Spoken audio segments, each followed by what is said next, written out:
Hey, greetings everybody. It's the YCO Nomad with YCO Resiliency. A little different viewpoint today. We are out on my balcony.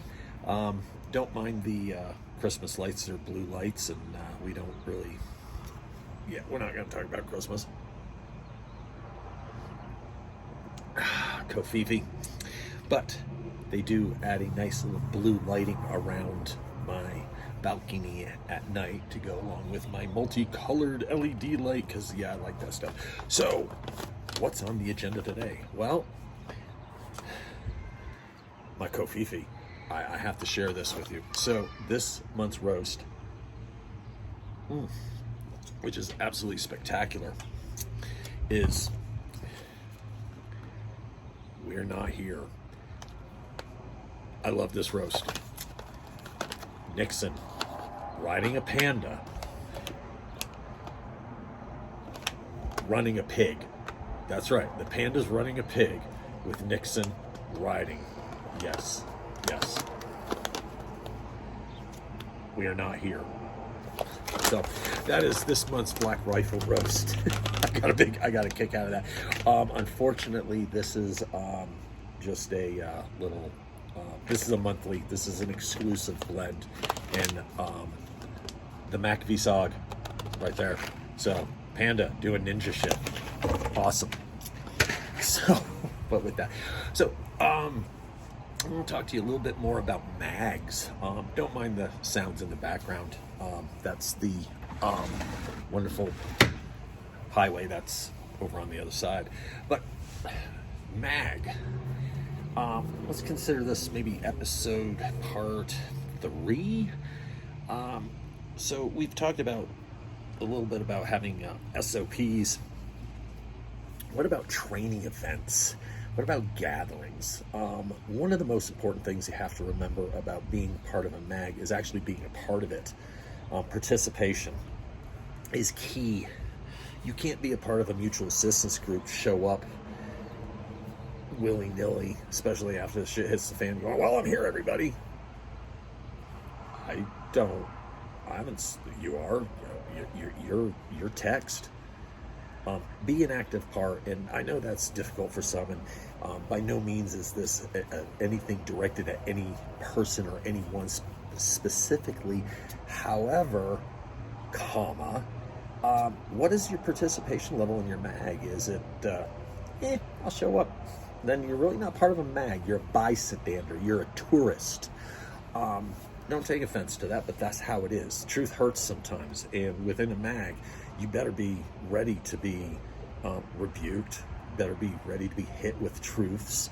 It's going to happen, because in order to work together as a group, you have to have some ability to say, hey, you're screwing up, we need to do this, or hey, this is great work, you are fantastic at this, we're going to move you over to a leadership thing here. So, hey,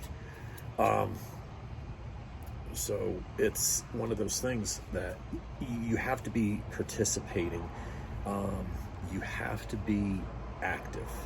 And ways to get people active in your mutual assistance group is to have training events. We have one every year, once a year. It's an outing, it's a camping trip. We usually have 1 or 2 training things, but it's mostly fellowship, because your fellowship is going to be your most important part. You need to be able to get along with Steve. You need to be able to get along with Becky. You have to find out if there's any Kyles or Karens. And I don't mean that as in people's name. I mean that as, people that, holy shit, this dude drinks a little bit too much and he starts hitting people. Excuse me. You might not want that in your group. I know I don't. It also helps to get rid of the good idea fairy. Ideas are great, but a lot of times people are just like, it'd be really great if we could have a mutual assistance group's a pig. We need a belt-fed M60. Yeah, we need a pig. Great. Get working on it. No, we're not going to be spending the money on it. That's a good idea, Fairy. When are you going to need that? When the Panamanian, no, calm down. We're not going to worry about that. The super volcano. Nope, we're not going to worry about that. Do you have medical training? Do you have gardening skills? Do you know how to build a chicken coop? Do you know how to raise chickens? Do you know how to raise sheep, goats, cows? What are your skills? And you have to train these skills. Are you able to do a extraction? I don't know, you might say, wait, extraction? Yeah, think along the lines of one of your group members, civil unrest. Got to get them out. You got to extract them. Are you going to be able to convoy in a level of strength and get them out? Yeah, oh my God, he's talking about pew-pew stuff. Oh, I'm going to pay attention now. Yeah, that comes to a point where you might actually have to have your sidearms and your rifles. You might have to kit up because you're going into a situation that's dangerous. Well, if you're not training and you're not doing things, you're not going to be prepared for that.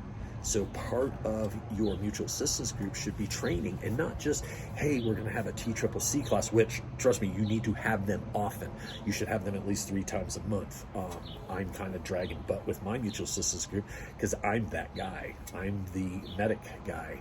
But my current situation, I have to set things aside, and things come up, and then vehicles break down and you're not able to get places that you need to get. Working through it. So also with your training, like I said, not just a TCCC, not just a communications class. Communications class, extremely important. You need to have them a lot. I'm going to start going into a lot of stuff on comms, and trust me, I'm not the comms guy. I know how to program my Baofeng. I know how to use, I know how to program my Yaesus, all that good stuff, and I can do it manually. I know the basics. I'm dabbling with HF right now, having trouble because where I'm located, I can't get a good signal out from where I'm located. Trying to slurp, but I can't. It's all right. Comms class is very important, but each class should be like 101, 201, 301, level 1000, level 3000 classes. Set up, it's up to your trainers to set up appropriate training events. And that's important for your mutual assistance group, or anything, even your survival group, your militia.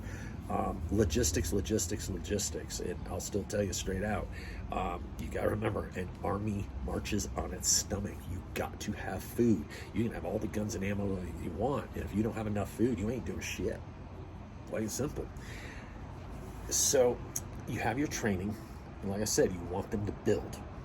So, and of course, including with that training is, yeah, you should have firearms training. I need to know if I'm standing next to Billy over here and Bobby Sue, when they pull out their guns, I'm not going to get, I'm not going to get muzzle flashed, or I'm not going to get shot. They know proper handgun, safety. Following safety rules. Is it a hot range? Is it a cold range? What are your rules? And that goes into your firearms SOPs. I don't care. Great, you can shoot the balls off of a fly at 5,000 yards. I don't care. But if you can't properly maintain that firearm in a safe and effective manner, I don't want you. I don't care how good you are. You're unsafe. Safety class is important, and I don't care how many safety classes you've had. Take more. Get over yourself. Get over your egos. Plain and simple. Set an example. Be there, even for a training, even for a 101. I'm not 101 medic. I'm still there because I'm the trainer. But even if someone's going to say, hey, we got to stop the bleed class, hey, I've been to 8 of them. I'll go to another one. No big deal. The more you know, the better. You can take something over and over again. You become an expert upon it so you can do it in your sleep. I can guarantee you most of the stuff you do, if you haven't touched the range in over a month, you need another safety class. And I don't care if you think you don't. You do. Mr. Tough Guy, I know everything. Okay, whatever. Cool. Great.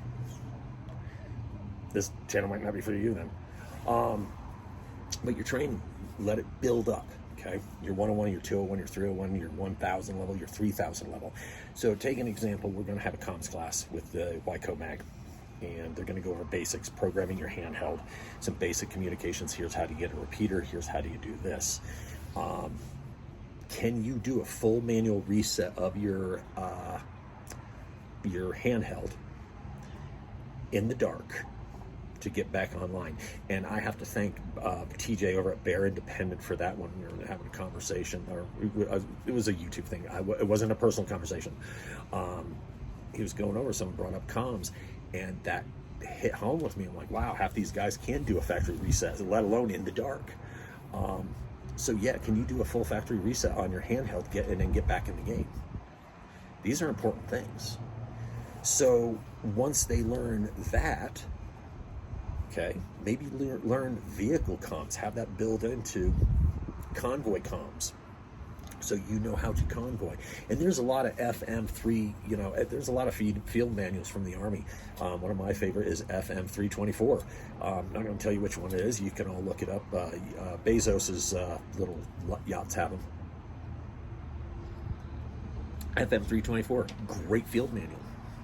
There are all sorts of manuals on guerrilla comms, real important to have.